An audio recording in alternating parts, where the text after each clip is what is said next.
I usually publish videos on Fridays, and a couple of months ago I realized that this time I would publish a video on Valentine's Day. I don't really care that much about this day.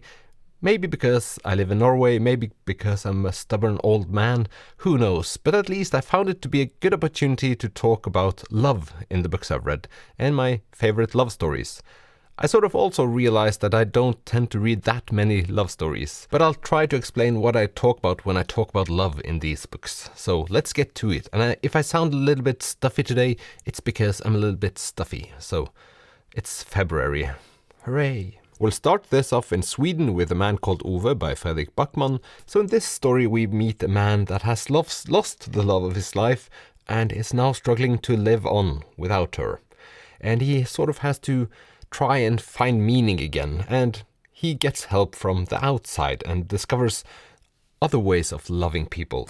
And it's just the most heartwarming story I know, I think. And it's filled with humor, love, compassion, and just you realize just how much love there is in the world, if that's possible to say without sounding too cheesy. If some of you don't like this book, please comment below, because I'm very intrigued to hear what you didn't like about it.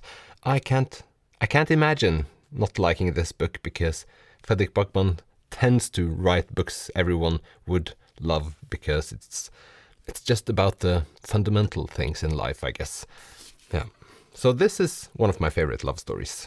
Also, if you haven't checked out the original A Man Called Ove movie from Sweden, I do recommend that. I haven't watched the American version yet.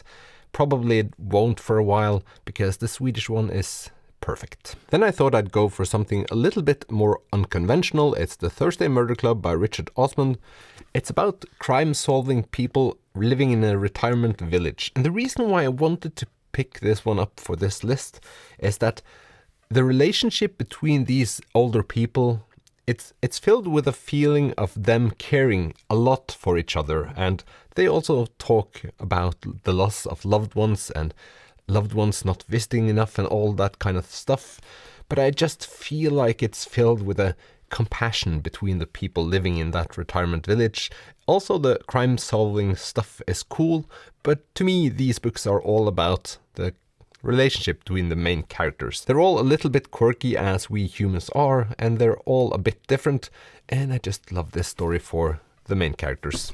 I've only read the two first books, so I really have to get to book number 3 soon. Then it's The Song of Achilles by Madeline Miller. So this is a retelling of a classic tale.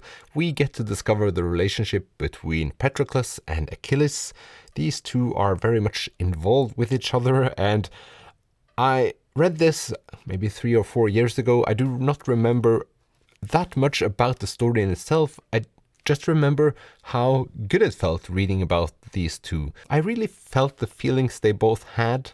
It's told from Patroclus's perspective, and he is at times really frustrated, and when he is frustrated, I was as well. So I do like it. It's more of a tragic love story, of course, but we need some of those as well. Since we're already talking about tragedy, let's talk about The Fault in Our Stars by John Green. About two teenagers, one that has cancer and another one that has had cancer, and sort of visiting the hospital to talk to other teenagers with cancer. And this develops into a love story, and they go on an adventure together. I just loved it. It was heartwarming, and it's a classic cute love story. I fell for this book. I felt like they were easy kids to love. So there's that. And, well, everyone else in the world has read this book, and I understand why. Then over to a book that was obviously going to be featured in this video, because I love Murakami and this is my favorite novel of all time. So one Q84 by Haruki Murakami, set in the 80s in Tokyo. You have one hit woman and an aspiring novelist. You have a cult, parallel worlds, all of that Murakami stuff. But anyway, the thing I like about this kind of love story is the strong woman and sort of the weak male. It sounds weird, but I do enjoy just women being a little bit patronizing towards the male character. This felt weird talking about. The book is even weirder. and I do like it for it. Anyway, if you want to read 1Q84, I find that the love aspect of the novel is one of the most gripping things in it, even though there's so much cool stuff happening. But I'm not going to talk more about it because suddenly that would take up a lot of time. I have made several videos about that novel if you want to rewatch some of my older stuff. Then it's time for the complicated regular kind of love, and it's Normal People by Sally Rooney. So this couple, I think, meets in high school. It's like the going from adolescence to being an adult. They have communication issues, and I guess that's one of the things I do like about this novel, that they never seem to get it right, even though it's obvious that they like each other. But it's not like the cliche way of writing about it. It feels very much relatable, and you can sort of cringe because you've been through some of the same stuff yourself, and it's horrible at the same time as it feels just right. And the more horrible it is, the more happiness you feel when they actually get it together and just act rationally. Which is probably the wrong way of putting it, but yeah, you root for both of the main characters. They come from different places, but you want them to be in love because they obviously are. In that sense, a very cliche kind of book, but it doesn't feel like that at all, to me. As with other books on this list, the next one isn't your classic love story either. It's All the Light We Cannot See by Anthony Dower. So this book is set during the Second World War. We have a French blind girl in France, and we have a German that's in Hitler's youth academy but doesn't really belong there. I would say the love aspect in this book is like the family love aspect, the love you have for your family, and also the unknown love. You feel love, but it's like with the main characters haven't really met, but there's something between them that I found to be interesting while reading it. And yeah, it's filled with hope, and hope is sort of a sense of love as well, I would say. Maybe this is just on the list because I wanted to talk about it again, because it's a gorgeous book. And because of the Netflix series, a lot of people have probably seen it. I've not. Then over to a recent read, and it's this one, Hunting and Gathering by Anna Gavalda. I've talked about this recently, that in Norwegian it's called something along the lines of Together One is Less Alone, because this isn't that much about hunting and gathering. It's more about people coming together because they're lonely and they have nowhere else to go. And what sets this book apart from other books is that it's very unlikely that these people would get along.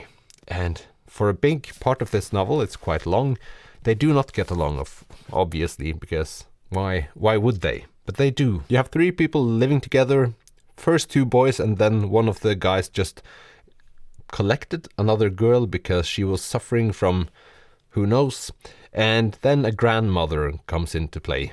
Basically, it's about them living in this apartment and how they deal with each other and how they find love in different things. And it's a gorgeous novel, and I realize now that nearly all of the books I've talked about today are like character development focused books, and maybe that's why I haven't read that many of these books, because I do tend to like plot-driven books better. I'm a plot-driven reader at heart, and still some of these books get to me. And yeah, I think a common thing about these is that you have a very good character development. It's properly done, and yeah. Then it's a Norwegian classic. It's The Ice Palace by Terje Vesaas. This is a book about 2 11-year-olds that sort of develop feelings for each other, and then one of them disappears. So it's both the aspect of like finding love for the first time, realizing that you have feelings that you haven't had before, and then losing the person that you have this feeling for.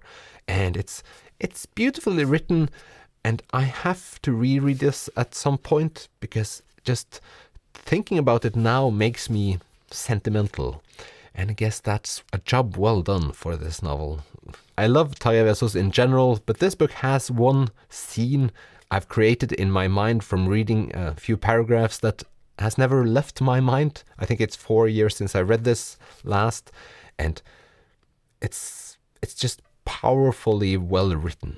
I have no idea what I'm talking about, but I do recommend that book. I do recommend Tarja Vesaas, as always. If you have love stories that you would like to recommend, please comment them below, and if you can, please make them plot driven so I can experience that as well. If you like these videos, please consider subscribing. Most of you that watch these videos aren't subscribed, and I would love to have you as a subscriber to this channel. So thank you for watching, have a happy Valentine's Day, and I'll see you in the next one. Bye!